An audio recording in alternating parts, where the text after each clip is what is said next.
Praise the lord. మన ప్రభు అయిన యేసుక్రీస్తు నామములో ఈ కార్యక్రమాలు వీక్షిస్తున్న మీ అందరికీ హృదయపూర్వకమైన వందనాలు. మంచిది, దేవుడు మరొక ఉదయాన్ని మనకు అనుగ్రహించి దేవుని వాక్యము చేత మనలను ఆయన కృపలో దాచి మరొక సమయాన్ని అనుగ్రహించిన దేవాది దేవునికే మహిమ కలుగునుగాక. పరిశుద్ధ గ్రంథములో నుంచి ప్రకటన గ్రంథము 1వ అధ్యాయము 18వ వచనం. నేను మొదటి వాడను కడపటి వాడను, జీవించువాడనై ఉన్నాను. మృతుడనైతిని కాని ఇదిగో యుగ యుగములకు సజీవుడనై ఉన్నాను. చూడండి, ఈ వాక్యములో సంఘములకు చెబుతున్న మాటలు యేసు ప్రభువారు ఆయన ఏమై ఉన్నారంటే యుగ యుగములకు సజీవుడై ఉన్నాడు. మనం ఆరాధిస్తున్న దేవుడు, ప్రార్థిస్తున్న దేవుడు ఆయన సజీవుడైన దేవుడు. మొదటివాడు కడపటివాడు ఆయనై ఉన్నాడు. ఈరోజు మన ప్రభు అయిన యేసుక్రీస్తుని సజీవులలో మనం వెతకాలి. ఆయనను వెంబడించేవారు కూడా సజీవులలో నిలిచేవారుగా ఉండాలి. ఇంకనూ ప్రభుని సజీవులుగా చూడక, జీవములో చూడక, ఇంకా కొన్ని మరణముతో పెనవేసుకొని లోక సంబంధమైనటువంటి వాటితో వారు చచ్చిన వారుగా నిలిచినటువంటి అనుభవాలు కొందరిలో కనపడుతుంటాయి. కాబట్టి ప్రియులారా, వాక్యం ఇక్కడ చెప్తున్న మాటలో మనం ఆరాధిస్తున్న దేవుడు ఆయన సజీవుడు. చూడండి, యేసు ప్రభువారు మత్తయి సువార్తలో 17వ అధ్యాయంలో 1వ వచనములో అక్కడ ఆ దినములు తర్వాత యేసు పేతురు, యాకోబు అతన్ని సహోదరులను యోహానును వెంట పెట్టుకొని ఎత్తైన కొండ మీదకి ఏకాంతముగా ఇదిగో వారిని రూపాంతరము పొందటానికి తీసుకొని వెళ్ళింది. ఇక్కడ తీసుకొని వెళ్ళిన తర్వాత ఇదిగో వారు 3 దినములు దేవుని వాక్యం చెప్తున్న మాట, 3 దినములు ఆయన లేచిన వారితో చెప్పాను. ఇక్కడ మీరు గమనించినట్లయితే వారు నన్ను చంపెదురు అని ప్రభు చెప్తున్నాడు. ఎక్కడికి? యెరూషలేములోనికి మనం వెళుతున్నాం. యెరూషలేములో నన్ను చంపెదురు, 3వ దినమున నేను లేచెదనని వారితో చెప్పాను. ఇక్కడ మీరు గమనించినట్లయితే మనం 1లో మనం చదివినప్పుడు ఈ మాట కనపడుద్ది. అదే 17వ అధ్యాయము 23లోకి వచ్చేలకే ఈ మాట చెప్తారు. ఈ మాట చెప్పగానే ఈ మాటలన్నీ కూడా పేతురు, యోహానులు విన్నారు.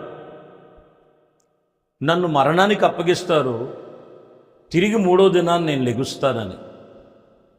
కానీ వీళ్ళల్లో ఒక మాట మీరు గమనించాలి. యేసు ప్రభువారు లూకా సువార్తలో వచ్చేలకే 24:5లోకి వచ్చేలకే వారు భయపడి ముఖములను నేలను మోపి ఉండగా, మీరు సజీవుడైన వారిని మీరెందుకు ఇంకా మృతులలో వెతుకుతున్నారు? చూడండి, ఇక్కడ మీరు గమనిస్తే మత్తయి సువార్తలో ప్రభు చెప్పిన లేకపోతే లేఖనాల్లో రాయబడిన మాటలు, నేను మరణానికి అప్పగించుకుంటాను, అయినా తిరిగి నేను 3వ దినాన్ని లెగుస్తాను. ఎవరు? ఈరోజు వాక్యం ఏంటంటే యేసు ప్రభు వారు ఎవరనంటే ఆయన సజీవుడైన దేవుడు, సజీవుడైన దేవుడు. ఇక్కడ లూకా సువార్తలోకి వచ్చేలకే వీరు ఎక్కడ వెతుకుతున్నారంటే మృతులలో వెతుకుతున్నారు, మృతులలో వెతుకుతున్నారు, మరణములో వెతుకుతున్నారు. ఇంకా సజీవుడైన వాణ్ణి ఎందుకు మృతుల్లో వెతుకుతున్నారు మీరు? దేవుని వాక్యం చెప్తున్న మాట. ఈరోజు మనం ఎక్కడ వెతుకుతున్నాం దేవుణ్ణి? ఆయన ఎక్కడో ఉంటాడండి? కాదు. ఎక్కడ 2-3 నా నామములో కూడి ఆయన పేరట విశ్వసించి ఆయన నామములో ప్రార్థన చేసి ఆయన సజీవుడని మనసులో ఎవరి హృదయములో నేను సజీవుడైన యేసుని ఆరాధిస్తున్నాననే తీర్మానం ఎవరిలో ఉంటుందో వారి పక్షముగా దేవుని వాక్యం చెప్తున్న మాట, నేను వారిలో నిలిచి ఉన్నాను. వారు మన ప్రభు అయిన యేసుక్రీస్తు వారు సజీవుడైన దేవుడు ఆయన.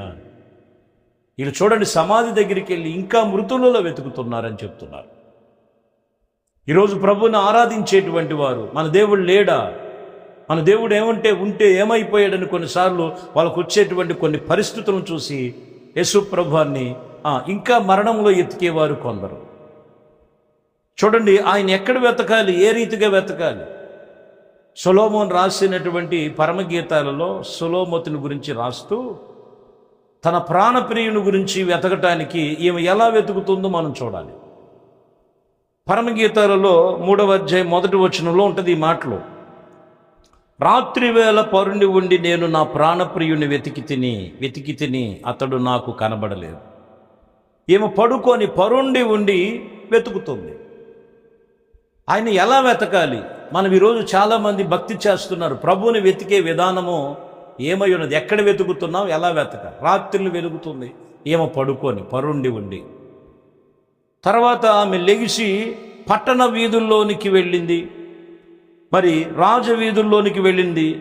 నా ప్రాణప్రియుడిని వెతుకుతున్నా అని ఆయన ఎవరైనా మీరు కనుగొన్నారన్నప్పుడు, ఇదిగో ఏ మాత్రము కూడా ఎవరికి ఆయన కనబడలేదు, నేను వెతుకుచున్నాను కానీ అతడు నాకు కనబడలేదని చెప్తున్నారు. ఇక్కడ మీరు గమనించాలి, ఎక్కడ వెతకాలి మనం ప్రభువుని? జీవములో వెతకాలి. జీవం అంటే ఏంటో తెలుసా? వాక్యం చెప్తున్నమాట. ముందు వాక్యము సత్యాన్ని తెలుసుకో. ఆ వాక్యములో ఉన్న సత్యం తెలుసుకొని ఆ వాక్యములో ఉన్న సత్యాన్ని మనకి ఏదైతే వెలుగు చూపిస్తుందో, బలహీనతలు ఒప్పుకోగలిగితే నువ్వు ఖచ్చితంగా ముందు వాక్యం అనేటువంటి దేవుణ్ణి వెతుకుతున్నావు. ఆ వాక్యము జీవమై ఉన్నది. ఆ వాక్యము ముందు జీవములో నువ్వు వెతికి నీలో ఉన్న బలహీనతలు ఒప్పుకోగలిగితే, వాక్యానుసారముగా నువ్వు దేవుని సన్నిధిలో నువ్వు నడుస్తున్నప్పుడు ఆయన నీకు దొరుకుతాడు. ఆయన చేసే కార్యాలన్నీ నువ్వు కనులారా చూస్తావు. వాక్యం వింటారు, దేవుడు చెప్పిన మాటలు వింటారు, పక్కన పెట్టేస్తారు. పేతురుతో చెప్పాడు, పక్కన పెట్టాడు పేతురు. ఇక్కడ కూడా మనం చూసినట్లయితే ఇదిగో ఎక్కడ వెతుకుతున్నారు, ఎక్కడ దొరుకుతాడు ఆయన? వాక్యము నీ హృదయములో ఉండాలి. ఆ వాక్యమే జీవమై ఉన్నది. ఆ జీవవాక్యమును బట్టే నువ్వు దేవుని సన్నిధిని నువ్వు వెతకగలిగితే ఆయన నీకు దొరుకుతాడు. మత్తయి సువార్త 16వ అధ్యాయములో 16వ వచనం చదువుతున్నాం. అందుకు సీమోను పేతురు, నీవు సజీవుడు అగు దేవుని కుమారుడు అని, క్రీస్తువని ఇదిగో నీవు చెప్పుచున్నావు అని ప్రభువుని అడుగుతున్న మాటలు మనం చూడొచ్చు. అక్కడ ఉన్న వాళ్ళని అడిగాడు.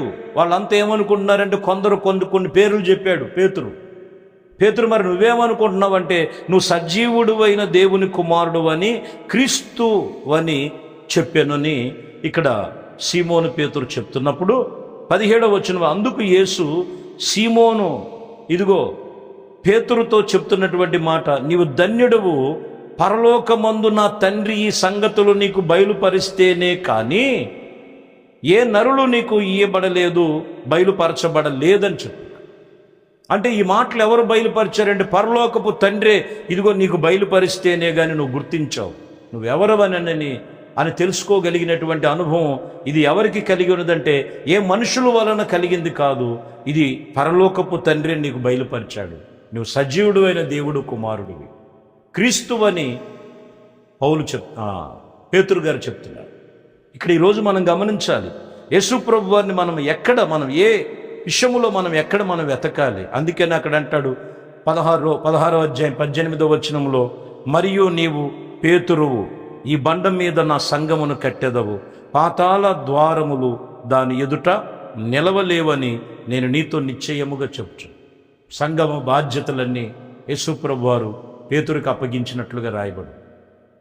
బండ మీద అనే క్రీస్తు అనే బండ మీద సంఘము కట్టమని చెప్పినట్లు ఈరోజు మన సంఘము కట్టబడాలన్నా, ఆత్మీయతలో కట్టబడాలన్నా, పరిశుద్ధుడైనటువంటి దేవుని కార్యాలు మనం చూడాలన్నా, ముందు యేసుక్రీస్తు సజీవుడని ఆ మనస్సు, మైండు, ఆలోచన, ప్రాణ, ఆత్మ, శరీరములు దేవుని చేత ఏర్పరచబడి పరిశుద్ధపరచబడి వాడు నిర్ణయము చొప్పున నియమించుకున్న వారై ఉన్నారు.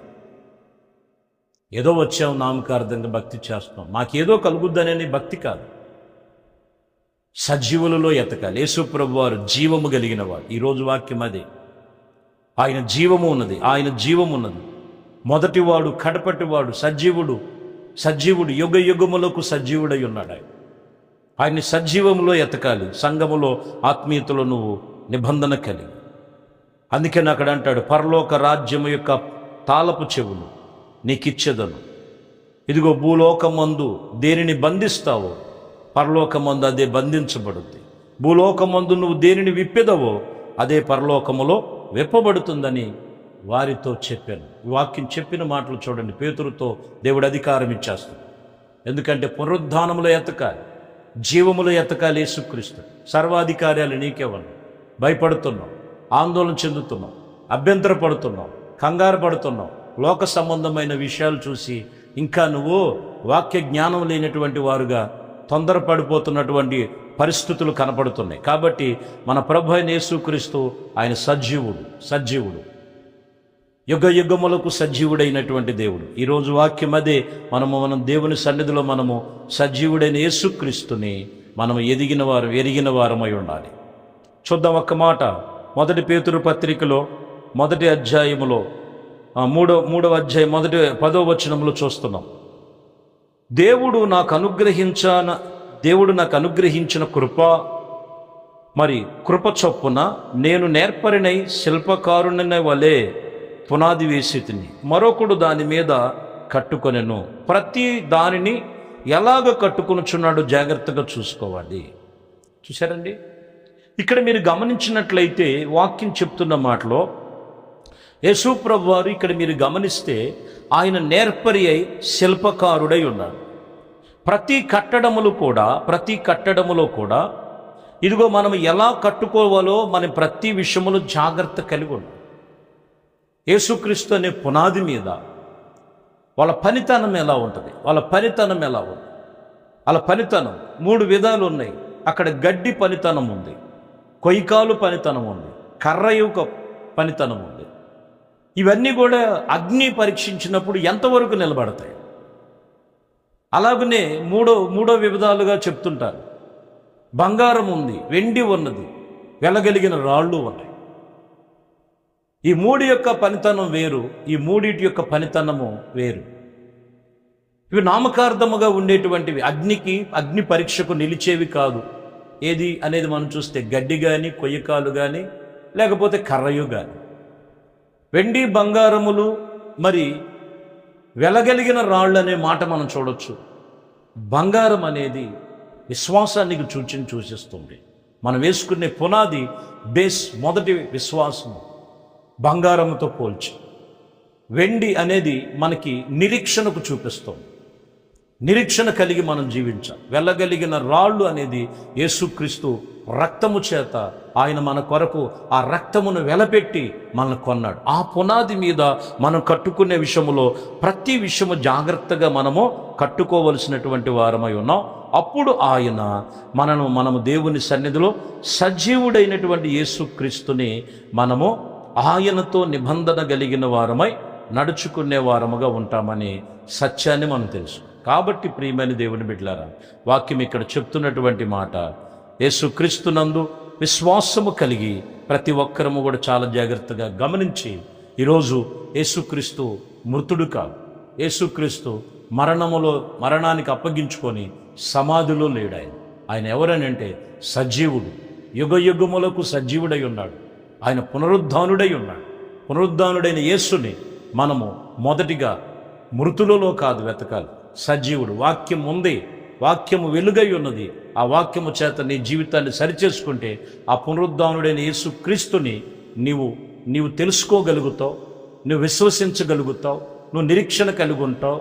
ఆ వెలగలిగిన రక్తము చేత నిన్ను, నీ కుటుంబాన్ని కడిగి పరిశుద్ధులుగా, పవిత్రులుగా, సజీవుడుగా నీ జీవితంలో నిలిచిన వాడు సర్వశక్తిమంతుడు యేసుక్రీస్తునందు నీవు, నీ కుటుంబము ఒక్కసారి ఆయనకు అప్పగించుకొని ఆయన సజీవుడైన దేవుడని నువ్వు విశ్వసించి అలాగున నువ్వు దేవునితో నువ్వు నిబంధన చేసుకో. అట్టి కృప నీకు, నీ కుటుంబానికి కలుగు చేయనుగాక. ప్రార్థన. పరిశుద్ధుడా, ప్రేమ కలిగిన తండ్రి, దయగలిగిన మా ప్రభువా, నీ శ్రేష్టమైన అతి పరిశుద్ధ నామమును బట్టి మీకు వందనాలు, స్తోత్రాలు. ఇదిగోనైనా ఉదయకాలము చేస్తున్న ప్రార్థనలు వాక్యముతో మాతో మాట్లాడారు. మొదటి వాడవు, కడపటి వాడవు, యుగ యుగములకు సజీవుడివైన దేవుడు ప్రభు, సజీవుడైన దేవుణ్ణి మృతులలో కాదు వెతకాల్సి. ఇదిగో నాయన జీవము కలిగిన దేవుడు, వెలుగులో మాకు వెలుగుగాను ఆత్మ సంబంధమైనటువంటి పరిశుద్ధమైనటువంటి కార్యముల చేత మీ కృపలో నడిపించువాడవు. అవునయ్యా, ఇదిగో నాయన నా ప్రభువా, నీవు బయలుపరచబడిన మాటలు ప్రతి హృదయములో దాచుకొని యేసుక్రీస్తుని వెంబడించే విషయములు, సజీవుణ్ణి వెంబడించేవారుగా, సజీవుడినే ఆరాధన చేస్తారు. అట్టి వారుగా ప్రతి ఒక్కరిని నాయన మీరు నడిపించమని నజరేయుడైన యేసుక్రీస్తు పరిశుద్ధ నామములో ప్రార్థించి వేడుకొనుచున్నాము తండ్రి. ఆమేన్. ప్రభు మిమ్మల్ని దీవించును గాక. ఆమేన్. దేవునితో వచ్చిన పరిశుద్ధ